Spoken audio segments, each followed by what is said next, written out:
Hello, welcome to Tis Talk. This is a podcast coming from Tisbury, Wiltshire and surrounding villages. I'm Julianne Murphy. And I'm Mary Myers. It's the week beginning Monday the 24th of June. Hi Mary. Hi Julianne, how are you? I'm very well. There's been a few things happening in Tisbury this week. Oh yeah? You might miss all that up here in sunny Wardour. But the first thing that happened last week, there was a car accident on Jobbers Lane. Did you hear about that? Oh no. Yes, so just where the road goes really narrow, and apparently I think there was quite a bad accident. But anyway, I got caught behind that, so I had to turn around and go home another way. Mm-hmm. And I hope no one was hurt. no, I hope no one was hurt. I think cars were bashed, but I don't think anybody was hurt. Yeah. Next thing that happened, there was power cuts. That's right, and it was all to do with a squirrel. It was all to do with a squirrel on a cable. Yeah, and the co-op had to close, and it was all over Facebook. That's right.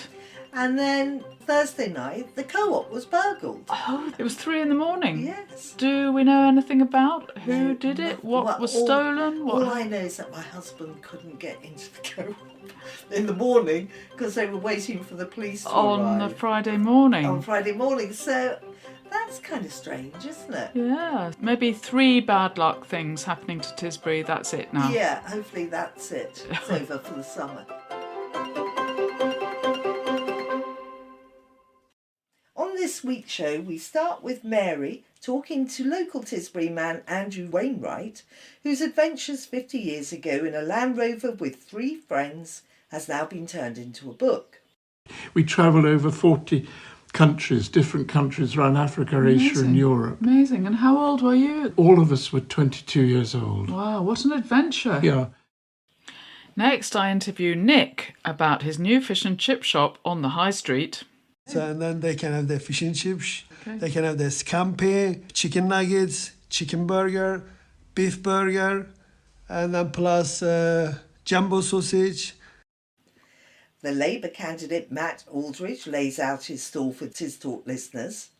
Even if you don't believe polls, you can look at the bookies and they're giving us really good odds, neck and neck with the Conservatives.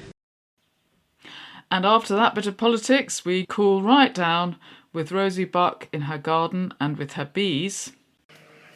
As I sit in the shade by the pond, I'm marvelling at what a difference a week can make. This time last week, before the longest day, it seemed cool and wet and that summer would never be upon us. And now here we are basking in the best of English June weather. And Parish Councillor Felicity Corp tells Mary why she is delighted with the new bench in Tisbury that is dedicated to her mother. I was in tears because I wanted it so much. And we end with the winning numbers for the monthly Community Land Trust draw with Jerry Mason and the What's On listings with Lal Pointer. Tis Talk, a podcast from Tisbury on tistalk.buzzsprout.com.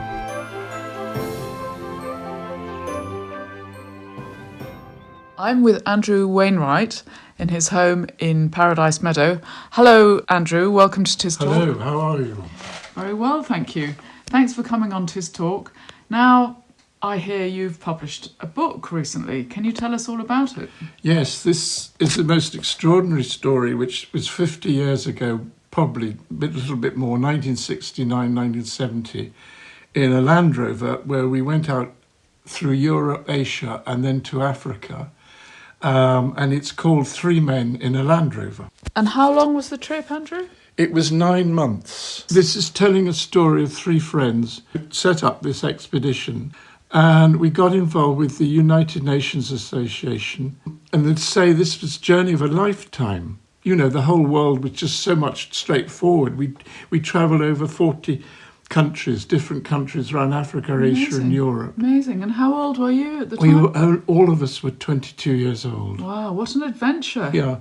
So that wasn't the point. It was, you know, the people we met and the things we experienced. We did a lot of programme with UNICEF. We visited their sites in various parts of the world, like family planning, leprosy projects. We were employed by Visual Publications to look at all these places. And take photos. And we took 800 slides. So that was the other thing, that we actually were able to keep all those slides, which eventually went into this wonderful book, which we were approached through Land Rovers to say, look, there is a story here, and it's quite exceptional. We were arrested twice. Twice in 2 days running, one in Persia, Iran, where they thought that we were run over as shepherd boy, but we managed to get out of that. And was the intention always to write a book? No, never then. I don't think we even realised, we were 22, we came home, we had to get jobs, families that came up. End of last year, Land Rovers approached one of us and they'd heard about this Unitrek. And have you still got the Land Rover? Sadly not. We had to sell it. And it was driven apparently back to India, but we never heard anything else. I see. And that's the other thing. Porterpress is still trying to find it. Okay. But of course, we haven't got the chassis number. We've got the registration.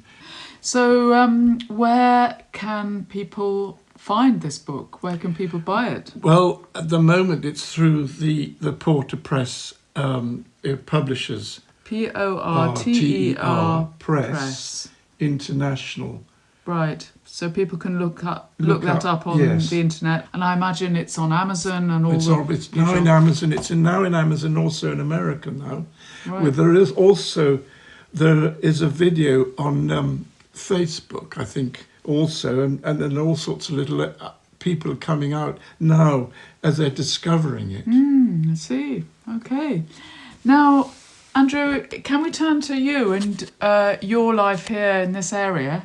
Because I understand you come originally from Chilmark. I lived in Chilmark when I was 2.5 to 3 years old. Okay. And we lived in this lovely house on the edge of the village. I was there till I was 15. So I grew up there quite, and so Wiltshire really was home. And then you came back to Tisbury. And then I came back to Tisbury about 15, 18 years ago. And of course, I was happy to be back, so everything was familiar. I feel I'm part of Wiltshire very much. Yes. We ask some fun questions now. Would you mind if I asked you, for example, what gets you out of bed in the morning, Andrew?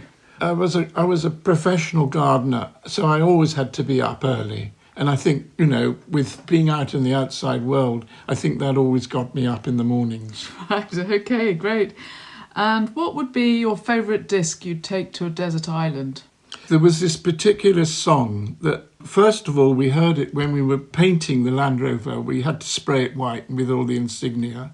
And then again, when we were in Addis Ababa in Ethiopia, it was Something in the Air by Thunderclap Newman. And it just sort of stayed there. It was a huge hit in 1969.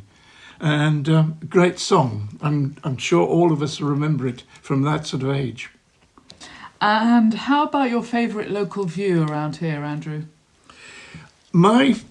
Difficult, because there are so many.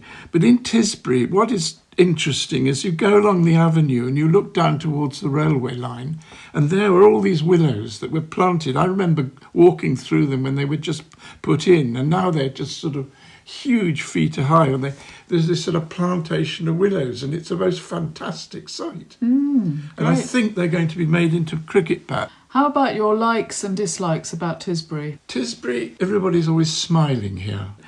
It's just a fun place. What about any dislikes? It's difficult to dislike Tisbury. Okay. What about this? Complete the sentence. Not many people know this about Tisbury, but...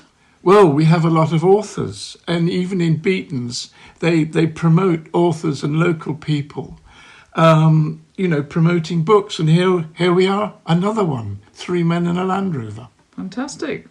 All right, now this is quick fire. I haven't warned you about this. Dogs or cats? Dogs. Beer or wine? Both. Football or rugby? Rugby. And for music, radios 1, 2 or 3?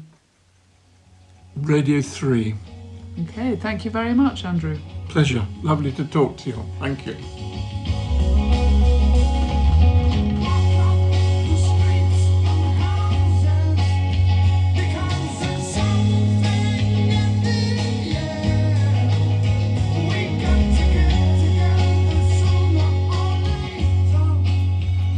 And that was a little extract from Something in the Air by Thunderclap Newman for Andrew Wainwright.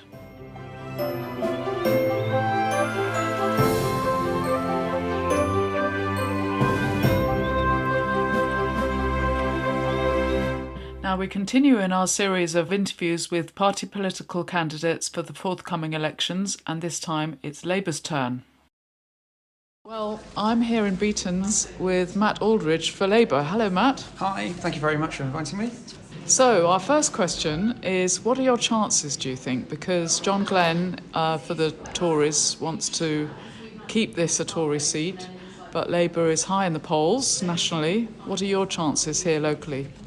It's never felt like this in Salisbury. I go around the whole constituency knocking on doors and talking to people, and there's one clear message: people are ready for change and they want change. Even if you don't believe polls, you can look at the bookies and they're giving us really good odds, neck and neck with the Conservatives. So what's your background, Matt? So I grew up in Salisbury. I went to Harnham Infant School and Harnham Junior School, and then went to Bishop's, the grammar school in Salisbury, and I was head boy, went to university, and then I joined the army. So I was 6 years an officer in the Royal Artillery. I did 2 tours of Afghanistan, and then I chose to leave the army, and that's when I moved into civil public service and the civil service, although I did miss my military connection so much that I rejoined as a reservist as well. So during my civil service, I toured around several different departments, eventually finding myself as the private secretary to the energy minister at the time, who was a Wiltshire MP back then, Claire Perry, and now I do energy policy and climate policy. So you work in London or in Salisbury? I've quit my job to run for this seat. Yes. So I left the civil service in October. I moved into the private sector, still in energy, still in renewable energy, looking at ways to balance the energy grid with storage solutions. I left that in order to dedicate myself to fighting this seat over the summer, and then the day after my last day at work, the election was called, so it was quite timely, really. As part of leaving my job was moving back to Salisbury. So if there was one single priority for Tisbury that you would like to focus on if you were elected, what would it be, Matt? So that's a really interesting question, because there's just so much that needs doing. But actually, I think when you break it down to the local level, once we achieve that at government, what do we want to achieve locally? I think for a place like Tisbury, a little bit like Salisbury as well, is local businesses, supporting independent local businesses that when they thrive really energise a community, and that is what I would like to support in Tisbury. And you did only say one priority, but I've got to squeeze another one in there because of my dedication to the environment and my environmental background, working with the local farmers and working with wildlife groups to diversify and improve our environment, because we're surrounded by such beautiful countryside that we really want to preserve it for future generations. Yeah, so just taking you up on that whole point about our natural resources and the natural beauty here in the Nadder Valley, what are your views about the pollution in the Nadder River? So just last night I was talking to Fergal Sharkey, the great river activist, about the very problem of our rivers. So Salisbury and the catchment area around Salisbury, we have 5 rivers. I said earlier, I've played, fished, canoed, swum, and each of them growing up, and I've got a 3-year-old daughter, and I'd really love her to enjoy the same luxury of being able to jump into your own crystal clear chalk stream. But the way we're treating our environment and the way we're treating our rivers is terrible, and we absolutely need to get a grip of it, and that is central to Labour's environment offer to communities like Tisbury. What would it take to clean up the rivers around here, do you think? Well, for a start, we need to stop the problem, which is the water companies freely, without fear, putting sewage into our rivers. That's absolutely got to stop, and what we're proposing is tougher regulation. We're going to stop the bonuses being paid to these industries and instead of investing it into the system, they're paying themselves bonuses. So we're going to stop the bonuses, and we're also going to bring criminal action, because what they are doing is quite criminal where that applies, and we want to toughen up the regulator. And then the rest of the Environment Offer is also part of this. You know, we want to have a floods task force and a national land framework to really understand, enhance habitats where we can, and work with farmers to ensure that we get both food security and a wonderful diverse environment. Because as I keep telling people, it's not a choice between the economy and our environment. The economy is our environment, and us in South Wiltshire understand that more than most because we're so close to our farming communities. Yeah. Now we hear a bit about Labour's plans to build a lot of housing. Does that mean there'll be a lot more housing built around here in Tisbury?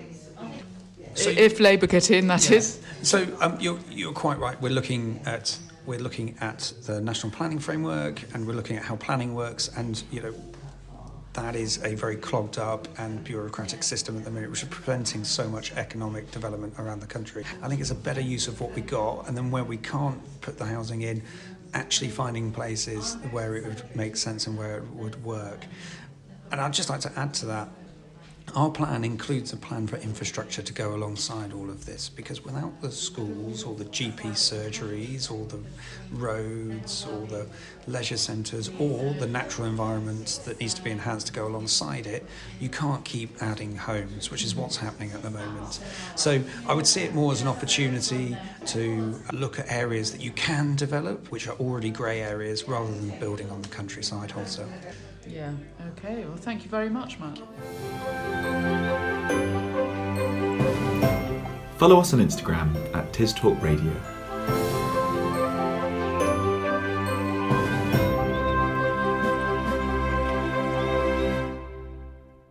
And shortly after being in Beaton's, I went over the road to the site of the new fish and chip shop. Right, I'm with Nick in his new fish and chip shop. Hello, Nick. Hello, Mary. How are you? All right. Fine. Yeah, thanks for coming on Tis Talk. Thank you very much. So you're now opening a new fish and chip shop here on the High Street. Yes, indeed. When's the opening day? 24th of June. Okay. So we can wait everyone around here into shop, Okay. so, and then they can have their fish and chips. Okay. They can have their scampi, chicken nuggets, chicken burger, beef burger, and then plus jumbo sausage, traditional jumbo sausage in butter, fish cakes, cod rolls, all different type of fish we're going to do, like cod, haddock, plaice, and rock. And have you owned a fish and chip shop before? Yes, I did. Yeah, I used to have a fish and chip shop in London, Okay. in southwest of London, Right. in Putney. I came into United Kingdom from Turkey about 1989, Okay. and then so since then, I got my British citizenship. So I'm a British. I'm a Londoner. And you're going to live upstairs, is that Yes, correct. right? It's correct. Yes. So you're moving completely to Tisbury. Yes, of course, I yes. see. I'll be part of the community And- around here. And Yeah. how did you land on Tisbury? My brother is running a kebab shop, in Amesbury, and then he heard about this shop, so and then we just came along, and then with a look, we were looking. When I've seen Tisbury, I was such a shock, such a brilliant, nice Pleasant village, shop. so pleasant. Village is really. When I saw the people, so they were just like gave me positive energy. And you've done a complete refit. We're sitting here at the tables in the shop right now. In the. This is not going to be like a restaurant, or this shop is going to be a takeaway shop. Right. Can I ask where you're going to source the fish from? Because some people, everyone wants fresh fish. don't they? It's from Grimsby. It's coming from Grimsby, my fish. Okay, So great. it's going to be cod, haddock, plaice, and rock Okay. salmon. And Can you tell us a portion of fish and chips will be roughly? It's around like $12.50. So it's $12.50. because so it's really, really expensive fish now, and then like Yes. the potatoes are like really there. It's such expensive, so it's affordable. So it'd be all right. Thank you very much. Thank you very much, Mary. Thank you very much for coming and then talking to me. We have over 60 episodes for you to browse at tistalk.buzzsprout.com.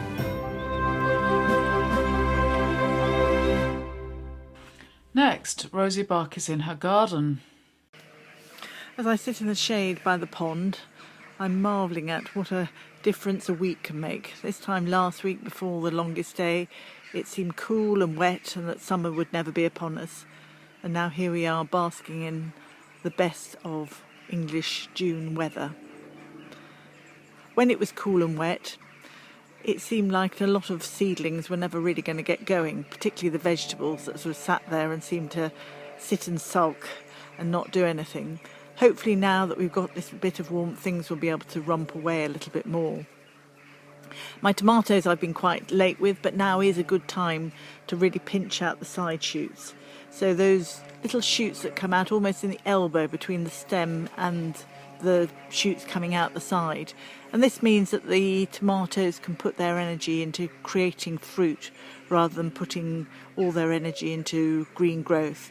Having said that, I have a few plants in my garden room which I really do have there for their lovely green leaf that creates a nice shade in the summer.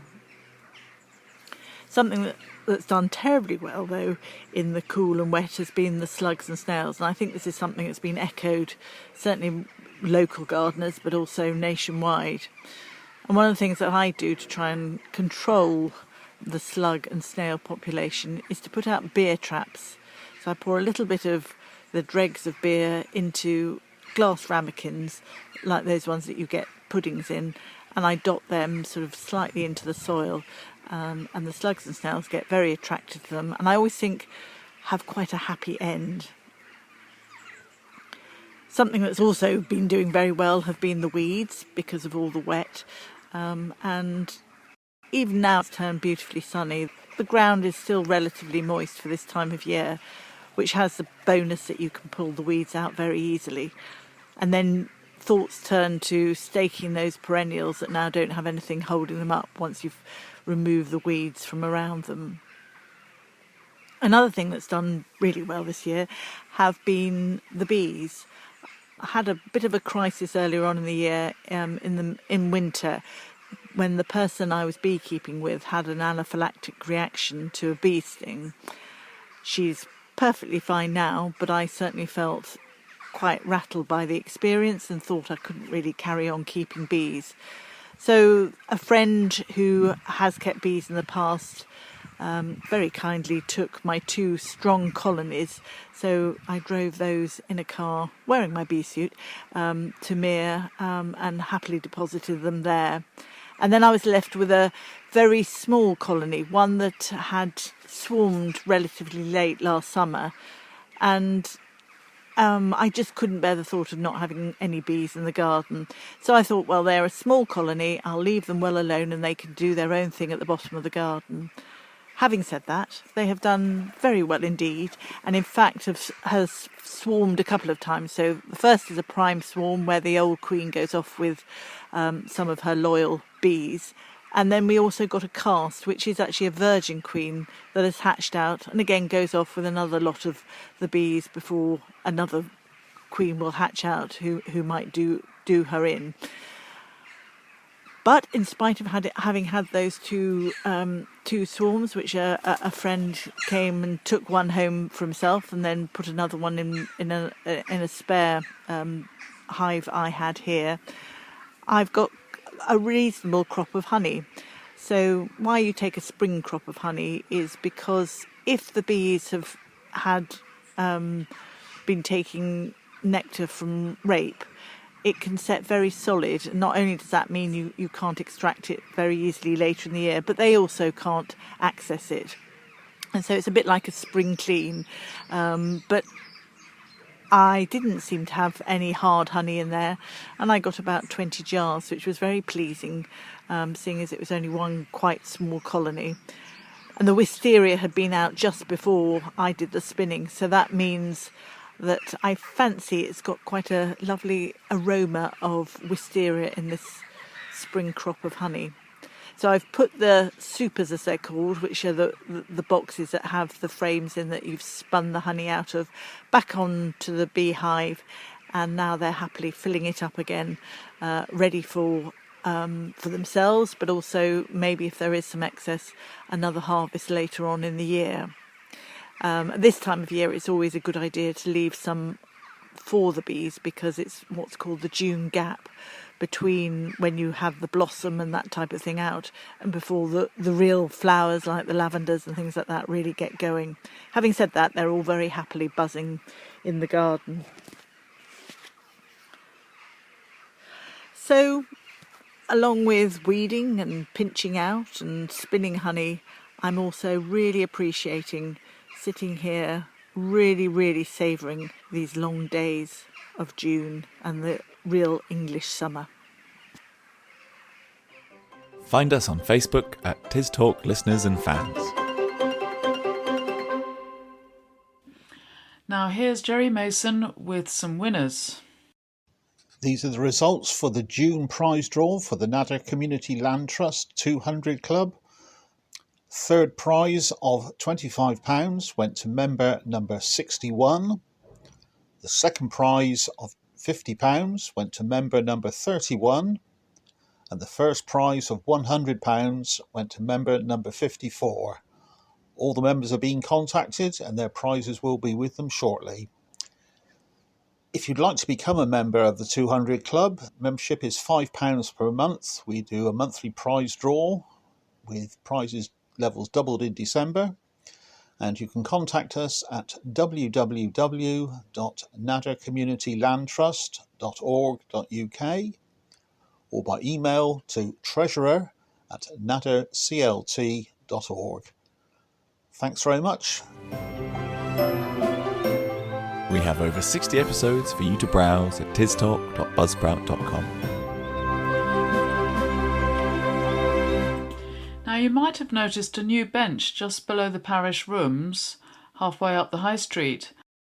So I'm with Felicity Corp here in Coffee Angels, and she's reminded me that there's been a bench installed in memory of her mum. Could you just tell listeners what it says on the bench? Yes, it says, in loving memory of Rosina Ann Corp, 1915 to 2005, district councillor and head teacher. Yeah, so she was quite a special woman, your mother, wasn't she? She was quite a special woman, and I think she was well loved in Tisbury. So tell us how you felt when you saw the plaque on the bench. I was in tears because I wanted it so much for Mum, because it was just opposite our house, you see. So, I mean, it was a site that we knew. Fantastic. And when my cousins came from Canada and New Zealand on that particular day, they came over for D-Day, really, and they came to see me just during the D-Day for about 5 hours, and they were thrilled to bits to see it, and it's really Glad lovely. that's all worked out. Yes.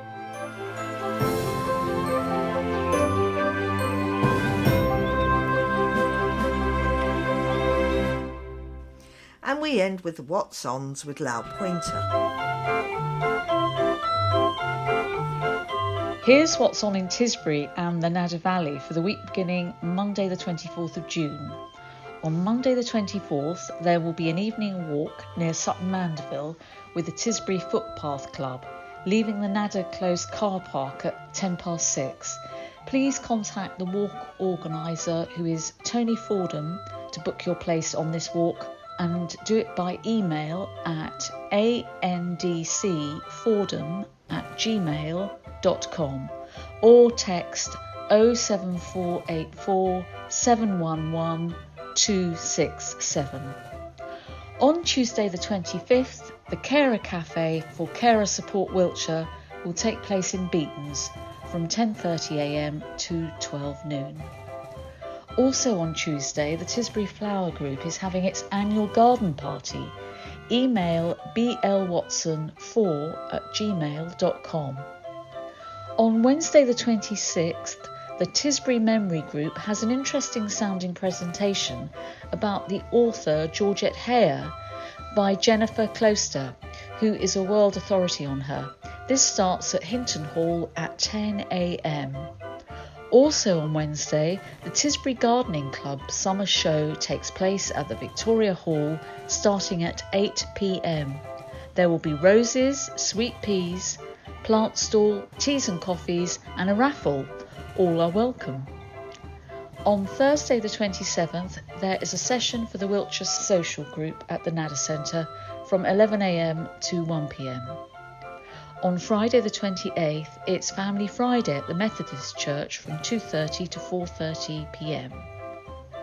On Saturday the 29th, in the afternoon, starting at 2:30, it's Chilmark Fete in the beautiful grounds of Chilmark's old rectory. The comedy drama The Miracle Club will be on twice on Saturday at the Victoria Hall, Tisbury. Shows are at 2:30 p.m. and 7:30 p.m. and tickets are £8 for adults and £5 for the under 18s. This is in aid of Tisbury Carnival and organised by the Carnival Committee, so enjoy a fun film and show your support for the Carnival at the same time. You can also support the Carnival by donating to its crowdfunding campaign to raise a target of £2,500. The crowdfunder appeal and video can be found on Facebook or by searching for Tisbury Carnival Crowdfunder in Google. Have a lovely week.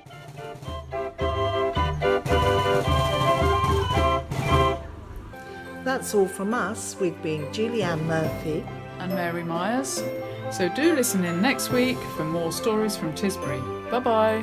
Bye.